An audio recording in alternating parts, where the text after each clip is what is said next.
ভাতিজা, শুনলাম তুমি নাকি রাজনীতি করতেছো। আপনি কি আজকে শুনছেন? আমি তো এর একটা সভাপতি, আপনি জানেন না? না, আর জানি না বলতে তো কোনো কথা নেই।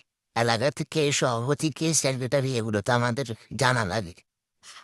তো আমরা যখন রাজনীতি করতাম তখন তো বিরোধী দলের মানুষের সাথে হয়তো তাদেরকে একটু ছোটখাটো হুমকি তামকি দিতাম, যাতে কোনো রকমের রাজনৈতিক কর্মকাণ্ড করতে না পারে। তো বাদাম তোমরা কি করে?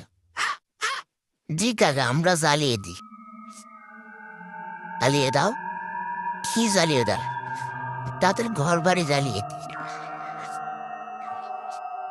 আর তারা এলাকা ছেড়ে না যায়, তাদের তো পাইলে জ্বালিয়ে নি। দেখতে রাজনীতি নাকি জ্বালা ধরা, কি জিজ্ঞেস করে খেলার উত্তরতে, জ্বালিয়ে দাও, প্রিয়ে দাও বিরোধীদের আস্তানা, জ্বালিয়ে দাও, প্রিয়ে দাও বিরোধীদের আস্তানা।